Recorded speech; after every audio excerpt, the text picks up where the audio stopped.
आणि हे दृश्य आपण पाहतो अजित पवार यांना या लहान मुली या चिमुकल्या राखी बांधताना आपल्याला दिसतात। आज रक्षाबंधनाचा खास दिवस, त्यामध्येच लाडकी बहीण योजनेच्या माध्यमातून अजित पवार त्याचबरोबर राज्य सरकार महिलांना मोठं गिफ्ट त्यांनी दिलेलं आहे। आणि या सगळ्या पार्श्वभूमीवर मुंबईतील अजित पवारांची ही जनसंवाद यात्रा, माफ करा जनसन्मान यात्रा, त्यामध्ये या चिमुकल्या त्याचबरोबर महिला भगिनी आता अजित पवारांना राखी बांधतायत।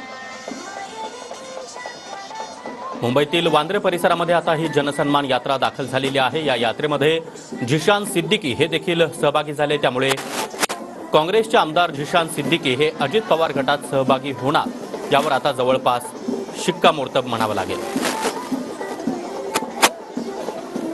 आणि ही दुसरी दृश्य देखील आपण पाहतो। या ठिकाणी स्टेज भव्य असं व्यासपीठ उभारण्यात आलेलं आहे। हे व्यासपीठ देखील गुलाबी रंगात न्हाऊन निघालेलं आपल्याला पाहायला मिळत आहे। अजित पवार आणि गुलाबी रंग हे समीकरणात सध्या आपल्याला दिसत आहे। आणि याच ठिकाणी अजित पवार आता या जनसन्मान यात्रेच्या माध्यमातून लाडक्या बहिणींना काय संदेश देतात, काय सल्ला देतात हे पाहणं देखील महत्त्वाचं असणार आहे। तर अजित पवारांची वांद्रे परिसरामध्ये अगदी वाजत गाजत ही जनसन्मान यात्रा पोहोचलेली आहे। या यात्रेमध्ये झिशान सिद्दीकी हे देखील सहभागी झाले। यापूर्वीच बाबा सिद्दीकी हे अजित पवार गटामध्ये सहभागी झालेले आहेत आणि आता आमदार झिशान सिद्दीकी हे देखील आज अजित पवार यांच्यासोबत या जनसन्मान यात्रेमध्ये पाहायला मिळत आहे।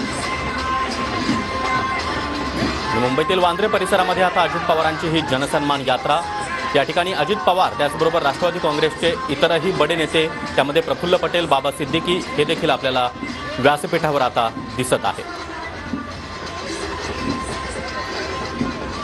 अजित पवारांची ही जनसन्मान यात्रा मुंबईमध्ये आहे। वांद्रे परिसरामध्ये ही जनसन्मान यात्रा भव्य अशी रॅली देखील काढण्यात आलेली आहे। या रॅलीमध्ये आमदार झिशान सिद्दीकी हे देखील अजित पवार यांच्यासोबत सहभागी झाले।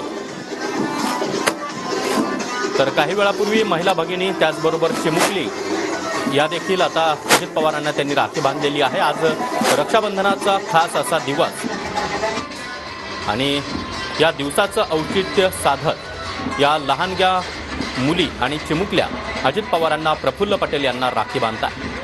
त्याचबरोबर लाडकी बहीण योजना ही सरकारची अत्यंत महत्त्वाकांक्षी अशी योजना, या योजनेच्या माध्यमातून सरकारच्या तिजोरीमधून आता 2 हप्ते हे